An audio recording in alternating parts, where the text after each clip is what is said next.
الحمد لله رب العالمين، والصلاة والسلام على أشرف الرسل وخاتم الأنبياء والمرسلين وعلى آله وأصحابه أجمعين ومن تبعهم بإحسان إلى يوم الدين. أما بعد، فأعوذ بالله من الشيطان الرجيم. بسم الله الرحمن الرحيم. والعصر إن الإنسان لفي خسر إلا الذين آمنوا وعملوا الصالحات وتواصوا بالحق وتواصوا بالصبر. صدق اللہ العظیم. قابل قدر سامعین محترم، اللہ رب العزت نے انسان پر اتنے احسانات فرمائے ہیں، اتنی نعمتوں سے نوازا ہے انسان کو کہ وہ رب خود فرماتا ہے کہ ان تعدوا نعمت اللہ لا تحصوها، اگر تم اللہ کی نعمتوں کو گننا چاہو گے تو گن نہیں سکو گے. ہم اپنے ارد گرد اگر جائزہ لیں، اپنے جسم پر غور کریں، اپنے ماحول میں غور کریں، ہر طرف اللہ کی نعمتوں نے ہمیں گھیرا ہوا ہے. ان نعمتوں میں سے ایک بہت بڑی نعمت وقت کی نعمت ہے. اللہ رب العزت نے انسان کو یہ نعمت عطا فرمائی، اور یہ اتنی قیمتی نعمت ہے اور اتنی اہم نعمت ہے کہ اس کا اندازہ اس بات سے لگایا جا سکتا ہے کہ قیامت کے دن اللہ رب العزت نے انسان سے جو سوالات کرنے ہیں، ان تمام سوالات کو اگر بغور ان کا جائزہ لیا جائے کہ بھئی مثال کے طور پر زندگی کن کاموں میں گزاری، زندگی کس چیز کا نام ہے، یہ جو گزر رہا ہے، انسان جو گزار رہا ہے، یہ کیا چیز ہے؟ یہ وقت ہے. یہ اللہ رب العزت کی اتنی بڑی نعمت ہے کہ اسی کے اندر سب امور انسان سر انجام دیتا ہے. اچھے کام، برے کام، جو کام بھی انسان کرتا ہے وہ اسی وقت کے اندر سر انجام دیتا ہے.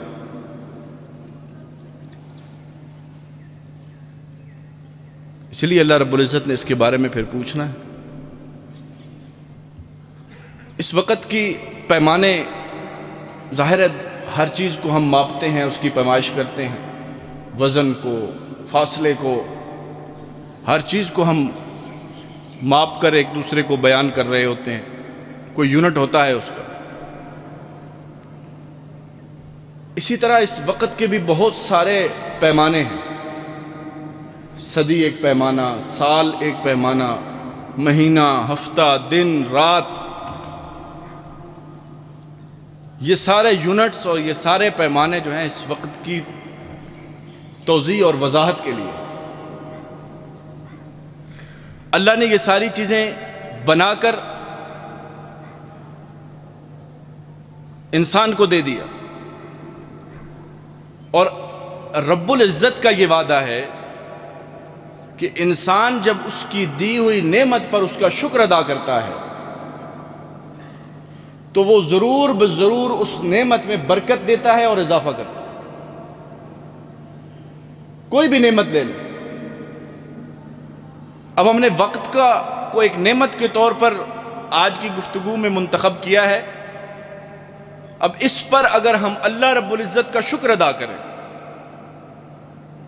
اللہ رب العزت اسی میں اضافہ بھی فرمائیں گے اور برکت بھی عطا فرمائیں گے۔ بہت سارے لوگوں کو کہتے ہوئے سنا، آج کل وقت کا پتہ ہی نہیں چلتا، سال گزر گیا، مہینہ گزر گیا، ہفتہ گزر گیا، پتہ ہی نہیں چلا۔ دراصل وقت میں سے برکت نکلتی جا رہی ہے، اٹھتی جا رہی ہے۔ یہ اللہ کی نعمت ہے، اس پر اللہ کا شکر ادا کرنا ہے تاکہ اس میں برکت آئے، اس میں اضافہ ہو۔ اب شکر ادا کرنے کا ایک طریقہ تو ہمارے ہاں جو مروج ہے، ہم ایک دوسرے کے ساتھ جب معاملہ کرتے ہیں تو زبان سے شکریہ ادا کرتے ہیں، یا کبھی کوئی باڈی جسچر دے کر اس کا شکریہ ادا کرتے ہیں۔ یہ ساری چیزیں بھی اللہ کو مطلوب ہیں، لیکن اس سے کہیں بڑھ کر اللہ رب العزت نے جو اپنی نعمتوں کا شکر ادا کرنے کا طریقہ بتایا، وہ اپنے پیارے حبیب صلی اللہ علیہ وسلم کے ذریعے سے اس امت کو سکھایا ہے، اور وہ یہ ہے کہ جو نعمت رب العزت نے انسان کو عطا کی ہے، اس کے شکر کا تقاضا یہ ہے کہ اس نعمت کو استعمال بھی رب العزت کے بتائے ہوئے طریقے کے مطابق کرے۔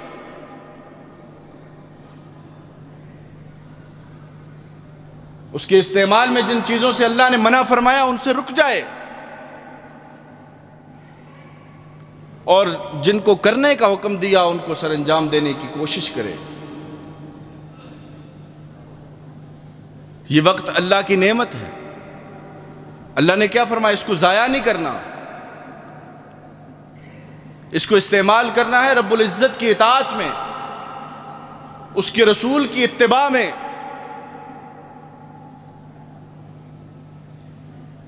تب مانا جائے گا کہ یہ انسان اس نعمت کی قدر کر رہا ہے، اس پر شکر ادا کر رہا ہے۔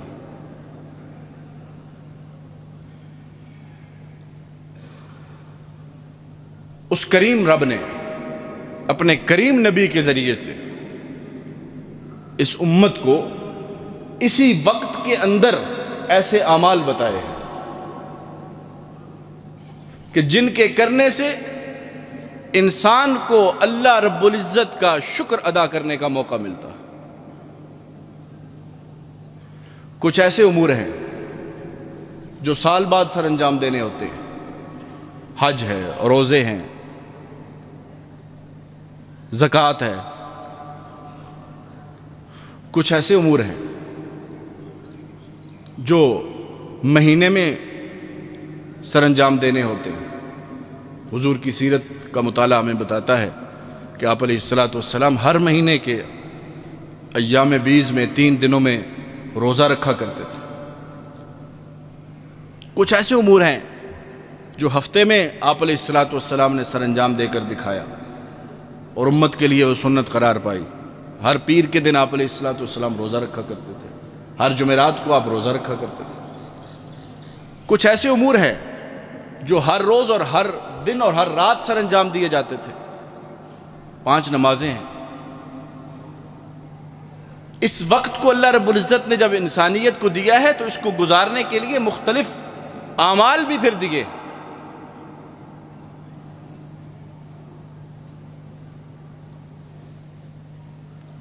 کوئی روزانہ کی بنیاد پہ ہے، کوئی ہفتہ وار بنیاد پہ ہے، کوئی ماہانہ بنیادوں پہ ہے، کوئی سالوں کی بنیاد پہ۔ انہی مہینوں میں سے ایک بہت ہی برکتوں والا اور عظمتوں والا مہینہ رمضان المبارک کا مہینہ، اور اس سے پہلے اس کی تیاری کے لیے، اس کے ریہرسل کہہ لیں، اس کے لیے اللہ رب العزت نے یہ شعبان کا مہینہ اس امت کو عطا فرمایا۔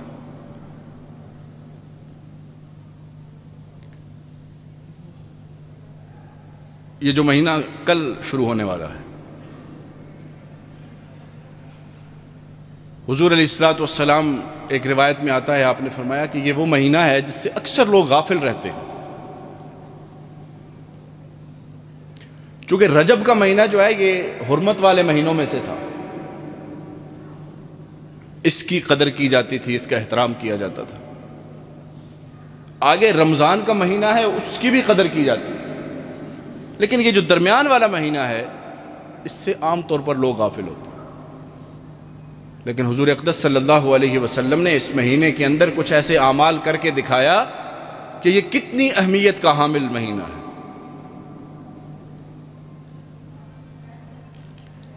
صحابہ کرام رضوان اللہ تعالی علیہ مجمعین فرماتے ہیں کہ آپ علیہ السلام نے اس مہینے کے علاوہ کسی مہینے میں ہم نے نہیں دیکھا کہ کثرت کے ساتھ آپ روزہ رکھتے ہیں۔ رمضان کا مہینہ تو وہ ہے جس میں پورا مہینہ روزے ہیں، وہ تو فرض ہیں، لیکن اس کے علاوہ کسی مہینے میں کثرت کے ساتھ روزے رکھنا اگر آپ صلی اللہ علیہ وسلم سے ثابت ہے تو وہ شعبان کے مہینے کا ثابت ہے۔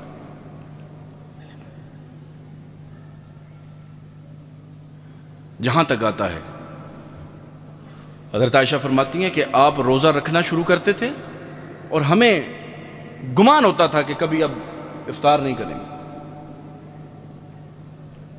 اتنے تسلسل کے ساتھ روزے رکھتے۔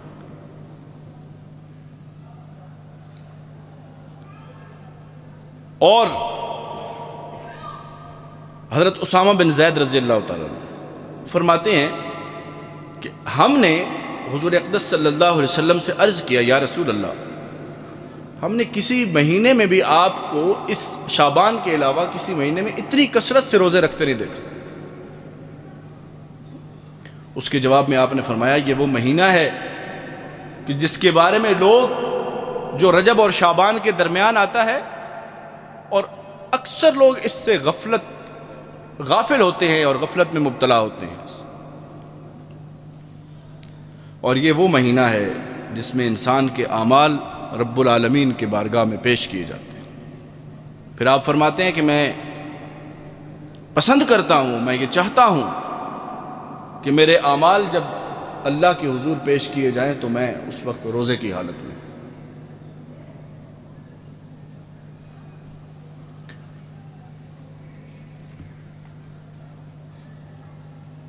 اور اسی چیز کو لے کر پھر امت کے اندر بھی یہ چیز اسی انداز سے ہمارے جو سلف صالحین ہیں انہوں نے اس کو اسی انداز سے اپنایا۔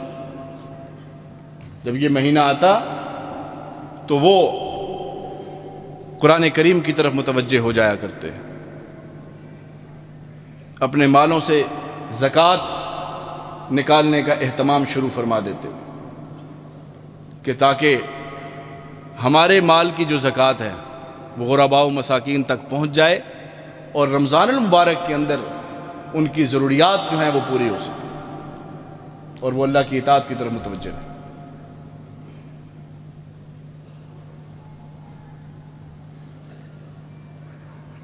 ایک پہلو تو اس مہینے کا یہ تھا، اس وجہ سے اس کو کہا گیا کہ اس سے لوگ غافل ہیں کہ رجب اور رمضان کے درمیان ہے۔ رجب حرمت کا مہینہ، رمضان عبادت کا مہینہ، لیکن درمیان میں لوگ اس سے غافل۔ آپ صلی اللہ علیہ وسلم کی ہر حدیث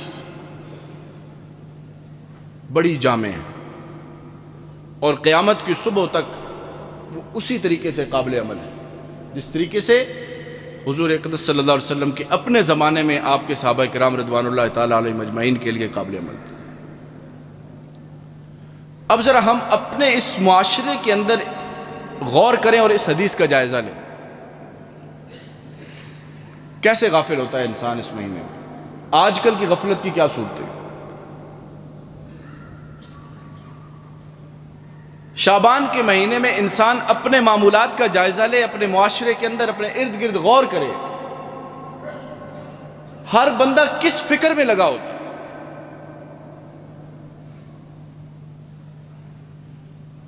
اگر کوئی تجارت سے وابستہ آدمی ہے تو وہ اس فکر میں ہے کہ میں اپنا مال اکٹھا کر لوں تاکہ رمضان میں اس کو بیچ سکوں۔ عام معاشرے کا عام فرد ہے، وہ اس محنت میں لگا ہوا ہے کہ میں چیزیں اپنے گھر میں جو ہے وہ اکٹھی کر لوں، ذخیرہ کر لوں تاکہ رمضان میں وہ کام آ سکے۔ یعنی ہماری نظر اس وقت شعبان کے مہینے کو ہم نے بڑا ہی جس طرح دنیاوی اعتبار سے سرمایہ کاری کا مہینہ سمجھ لیا کہ اس میں ہم چیزیں جمع کریں گے، اگلے مہینے میں ان کو بیچیں گے یا ان کو استعمال کریں گے۔ حالانکہ یہ مہینہ تو اس لیے تھا کہ اگلے مہینے کے لیے تیاری کی جائے۔ اس میں رمضان قرآن والا مہینہ ہے، اس میں قرآن کی تلاوت شروع کی جائے۔ رمضان روزے والا مہینہ ہے، اس میں روزوں کا اہتمام کیا جائے۔ سلف صالحین کے ہاں اس مہینے کو شہر القراء کہا جاتا تھا، یہ قاریوں والا مہینہ، قرآن کریم اور مصحف کی تلاوت والا مہینہ۔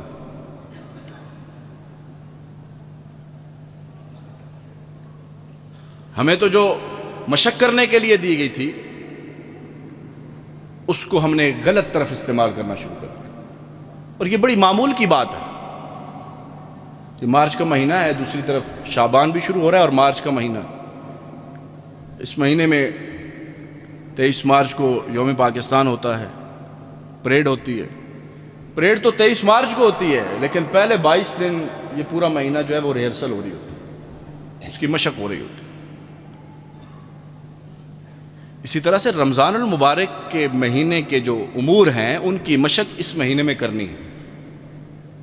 یہ سیرت سے ہمیں، سیرت طیبہ علی صاحبہا التحیۃ والسلام سے ہمیں یہ سبق مل رہا ہے کہ یہ مہینہ ذخیرہ اندوزی کے لیے نہیں ہے، یہ مہینہ تجارت میں انویسٹمنٹ کا مہینہ اور سرمایہ کاری کا مہینہ نہیں ہے، یہ مہینہ رمضان کی تیاری کا مہینہ ہے۔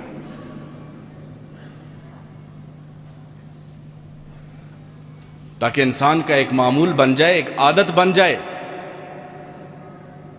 پھر جیسے ہی رمضان کا مہینہ شروع ہو تو یہ اچھے طریقے سے، بہتر طریقے سے رمضان کے جو امور ہیں، جو عبادات اس کی طرف متوجہ ہو رہی ہیں، ان کو سر انجام دے سکے۔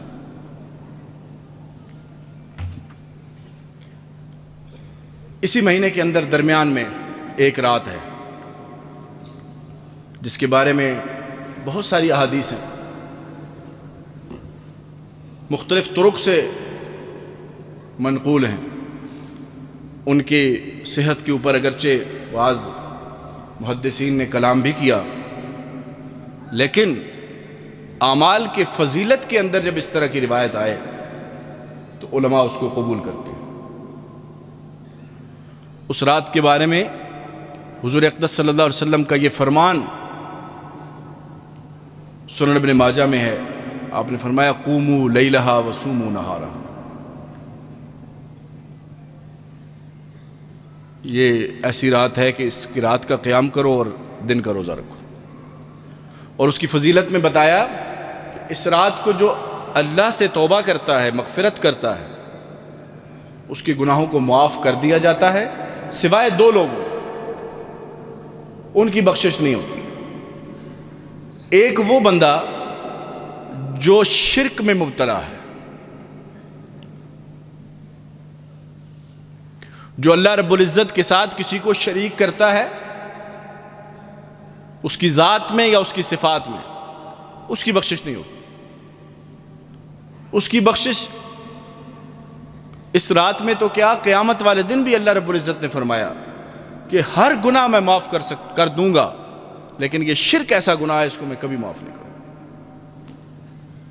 ان اللہ لا یغفر ان یشرک بہ ویغفر ما دون ذلک لمن یشاء۔ یہ اتنی بدترین چیز ہے کیونکہ انسان اس میں اپنے رب کے ساتھ کسی کو برابر ملا رہا ہوتا ہے۔ اللہ رب العزت انسان کی ہر نافرمانی کو اللہ رب العزت معاف فرماتے ہیں، لیکن جب اس کی نافرمانی اس حد تک بڑھ جائے کہ وہ اس رب کے ساتھ ہی کسی کو شریک کرنا شروع کر دے، یہ بات اللہ رب العزت کو ناپسند ہے۔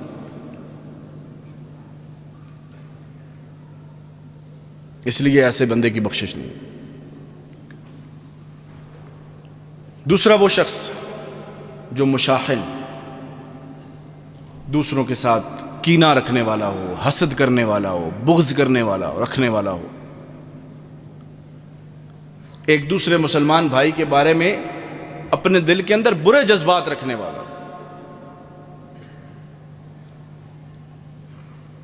یعنی اللہ رب العزت نے جن دو لوگوں کی معافی نہ دینے کا اعلان فرمایا، اس میں ایک وہ ہے جو رب کے ساتھ، رب کی ذات و صفات میں کسی کو شریک کرتا ہے، اور دوسرا وہ ہے جو رب کے بندوں کے ساتھ برے طریقے سے پیش آتا.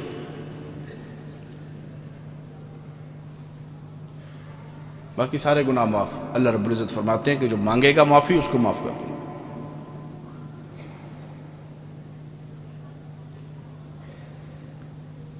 لیکن یاد رکھیے گا، اس رات کو لیلۃ القدر کے ساتھ مکس اپ نہیں ہونے دینا. وہ جو رمضان کی لیلۃ القدر ہے اس کی عظمت اپنی جگہ پر، اور وہ قرآن کریم کی سورہ، پوری سورہ قدر کی جو ہے وہ اسی کے شان میں نازل ہوئی، اس کے ساتھ اس کا موازنہ نہیں. اور پھر ایک اور بات کہ حضور اقدس صلی اللہ علیہ وسلم اس مہینے میں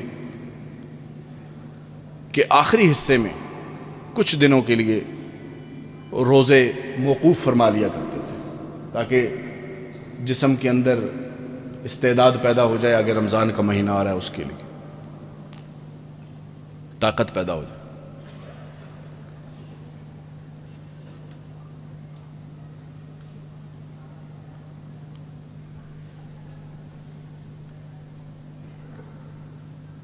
سامعین محترم،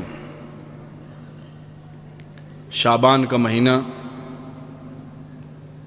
اس اعتبار سے بہت ہی اہمیت کا حامل ہے کہ اس کے ذریعے سے انسان، ایک مسلمان، اپنے رب کے قریب ہونے والا اور اس کو قریب کرنے والا جو مہینہ ہے رمضان، اس کے لیے تمہید اس مہینے میں باندھتا ہے، مشق شروع کرتا ہے، ریہرسل شروع کرتا ہے، اور عملی طور پر وہ سارے امور احسن طریقے سے پھر رمضان المبارک میں سر انجام دینے کے قابل بنتا ہے. بہت سارے نوجوان بھائی عزیز رمضان المبارک کے اندر پہلے عشرے میں قرآن کریم کی تلاوت شروع کرتے ہیں، اور اکثر سننے کو ملتا ہے کہ جی تھوڑی دیر تلاوت ہوتی ہے، اس کے بعد اکتاہٹ آ جاتی ہے، سٹیمنا نہیں بن رہا. میرے عزیزو، یہ مہینہ اسی لیے ہے جو کل شروع ہو رہا ہے. اس کے ذریعے سے اپنے اندر استعداد پیدا کی جائے، اپنا سٹیمنا ڈیولپ کیا جائے، تاکہ وہ مہینہ ہے جس میں ایک ایک نیکی جو ہے وہ 70 گنا اس کے اندر اجر کا اضافہ ہوگا. اس نیکیوں والے اور اس عظمتوں والے مہینے سے صحیح معنوں میں فائدہ اٹھایا جا سکے. جیسے میں نے پہلے عرض کیا کہ ہم سرمایہ کاری اور انویسٹمنٹ اور ان چیزوں کی طرف ہماری توجہ ہوتی ہے.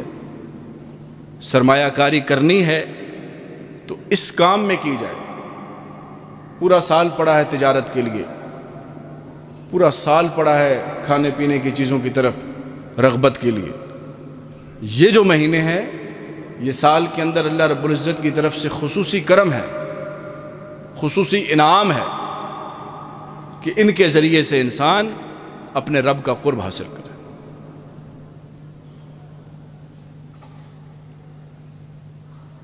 یہ گفتگو، یہ تذکیری باتیں اسی لیے کی جاتی ہیں کہ جب یہ مہینہ اب کل سے ہماری طرف متوجہ ہو رہا ہے، ابھی سے ہم نیت کر لیں، ابھی سے ہم ارادہ کر لیں کہ ہم نے رمضان کے معمولات سے پہلے شعبان کے معمولات کو ترتیب دینا،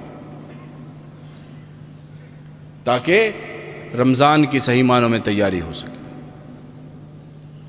اللہ رب العزت سے دعا ہے کہ اللہ کریم ہمیں اپنی ہر نعمت کی قدر کرنے کی توفیق نصیب فرمائے، اور جو خاص طور پر اس کی یہ نعمت ہے، وقت والی نعمت، اس نعمت کو جس انداز سے اس نے استعمال کرنے اور گزارنے کا حکم دیا ہے، اور جس طریقے سے اس کے پیارے حبیب صلی اللہ علیہ وسلم نے گزار کر دکھایا ہے، اسی نہج پر، اسی طریقے پر ہمیں بھی گزارنے کی توفیق نصیب فرمائے۔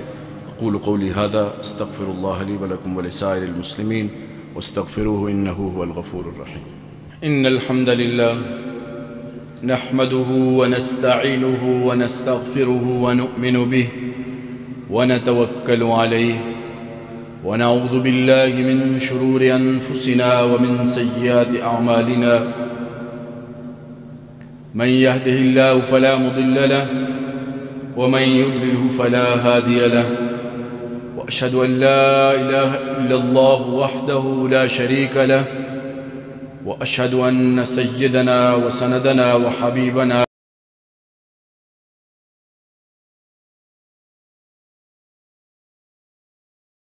يا أيها الذين آمنوا اركعوا واسجدوا واعبدوا ربكم وافعلوا الخير لعلكم تفلحون يا عباد الله لقد جعل الله سبحانه وتعالى لكل وقت وضعف لعباده حتى يتقربوا بها إليه، ومنها ما يتكرر كل يوم مثل الصلوات الخمس، ومنها ما يتكرر كل أسبوع مثل الصيام كالاثنين والخميس، ومنها ما يتكرر كل شهر كصيام أيام البيض، ومنها ما يتكرر كل عام كرمضان والحج وشهر شعبان. هذه الأوقات فضلها الله سبحانه وتعالى على غيرها في زيادة الحسنات وإجابة الدعوات ووصولك إلى المغفرة والرضوان، وذلك تشجيعا للعبد حتى يجتهد في طاعة ربه. هذه الأوقات الفضيلة ما هي إلا مراكز ومحطات تزيد المؤمن رصيدا من إيمانه وتقواه، بل كل يوم في هذه الدنيا غنيمة يجب أن يتزود منه المؤمن لآخرته. فكيف لو كان هذا اليوم له مكانة عند الله عز وجل؟ يا عباد الله، سيهل علينا شهر شعبان ليقربنا أكثر وأكثر من رمضان، شهر الخيرات. فانظروا رحمكم الله كيف كان حال نبينا صلى الله عليه وسلم في شعبان، فقد كان النبي صلى الله عليه وسلم أكثر ما يصوم في شهر شعبان. عن عائشة رضي الله تعالى عنها قالت: كان رسول الله صلى الله عليه وسلم يصوم حتى نقول لا يفطر، ويفطر حتى نقول لا يصوم، فما رأيت رسول الله صلى الله عليه وسلم استكمل صيام شهر إلا رمضان، وما رأيته أكثر صياما منه في شعبان. أخرجه البخاري ومسلم. وعن أسامة بن زيد رضي الله عنه قال: قلت يا رسول الله صلى الله عليه وسلم لم أرك تصوم شهرا من الشهور ما تصوم من شعبان.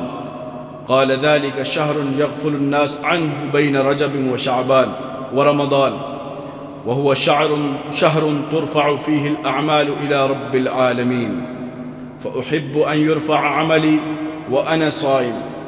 أخرجه أحمد والنسائي. وأما حال السلف الصالح في شعبان فهو أنهم كانوا إذا دخل شهر شعبان أقبلوا على مصاحفهم فقرأوها، وأخرجوا زكاة أموالهم ليعينوا غيرهم على طاعة الله في رمضان، وتركوا الكثير من مشاغل الدنيا، وأخذوا يستعدون فيه لاستقبال شهر رمضان، وأكثروا فيه من الصيام والذكر والقيام، وكانوا يقولون عن شهر شعبان إنه شهر القراء.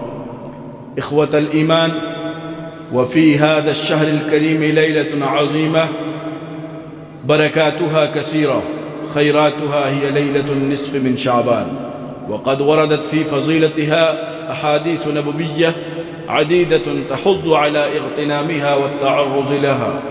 منها ما رواه ابن ماجه عن النبي صلى الله عليه وسلم أنه قال: إذا كانت ليلة النصف من شعبان فقوموا ليلها وصوموا نهارها. وهذا الحديث إن كان ضعيفا إلا أن العلماء قد قرروا أن الحديث الضعيف يعمل به إذا إن كان فيه حث على فضائل الأعمال، واندرج تحت أصل صحيح من أصول الشرع.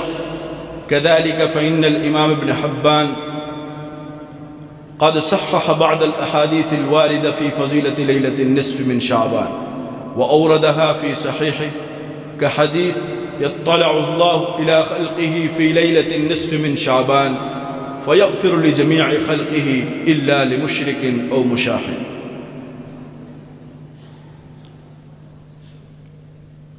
فليلة النصف من شعبان هي ليلة مباركة، وأكثر ما يبلغ المرء تلك الليلة أن يقوم ليلها ويصوم نهارها ويتقي الله فيها.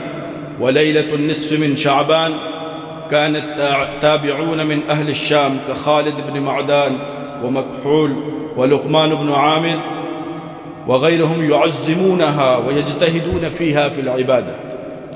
وقال الإمام الشافعي رحمه الله في كتابه الأم: وبلغنا أنه كان يقال إن الدعاء يستجاب في 5 ليال، في ليلة الجمعة وليلة الأضحى وليلة الفطر وأول ليلة من رجب وليلة النصف من شعبان.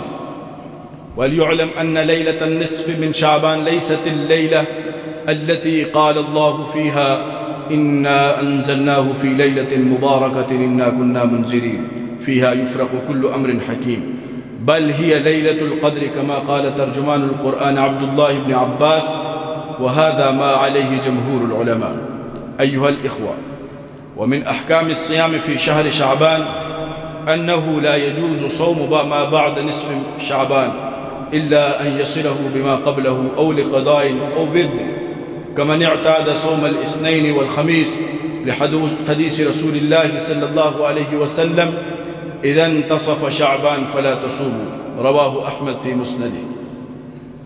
وحديث: لا يتقدمن أحدكم رمضان بصوم يوم أو يومين إلا أن يكون رجل كان يصوم صومه فليصم ذلك اليوم. اللهم وفقنا لفعل الخيرات والطاعات والحسنات يا رب الكائنات يا رب العالمين. أقول قولي هذا، أستغفر الله لي ولكم ولسائر المسلمين، واستغفروه إنه هو الغفور الرحيم.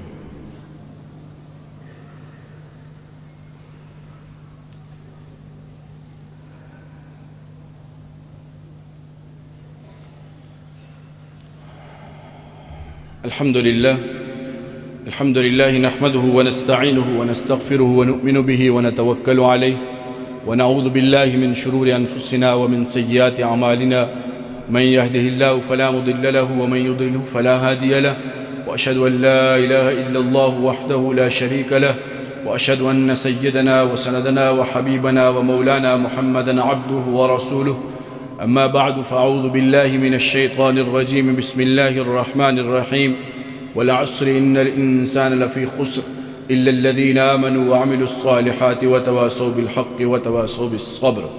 هذا، وصلوا وسلموا على النبي الأمين والرؤوف الرحيم، كما أمر الله سبحانه وتعالى بقوله: إن الله وملائكته يصلون على النبي يا أيها الذين آمنوا صلوا عليه وسلموا تسليما. اللهم صل على سيدنا ومولانا محمد وعلى آل سيدنا ومولانا محمد وبارك وسلم وصل عليه. اللهم صل على سيدنا ومولانا محمد بعدد من صلى وصام وبعدد من قعد وقام، وصل كذلك على جميع الأنبياء والمرسلين وعلى الملائكة المقربين وعلى الصحابة رضوان الله تعالى عليهم أجمعين، خصوصا على الخلفاء الراشدين المهديين أبي بكر وعمر وعثمان وعلي رضي الله عنهم أجمعين. اللهم اغفر للمؤمنين والمؤمنات والمسلمين والمسلمات الأحياء منهم والأموات، إنك سميع قريب مجيب الدعوات. اللهم انصر الإسلام والمسلمين، اللهم انصر من نصر دين محمد صلى الله عليه وسلم واجعلنا منهم، واخذل من خذل دين محمد صلى الله عليه وسلم ولا تجعلنا معهم. عباد الله رحمكم الله، إن الله يأمر بالعدل والإحسان وإيتاء ذي القربى وينهى عن الفحشاء والمنكر والبغي يعظكم لعلكم تذكرون اذكروا الله يذكركم وادعوه يستجب لكم وقوموا إلى صلاتكم إن الصلاة تنهى عن الفحشاء والمنكر.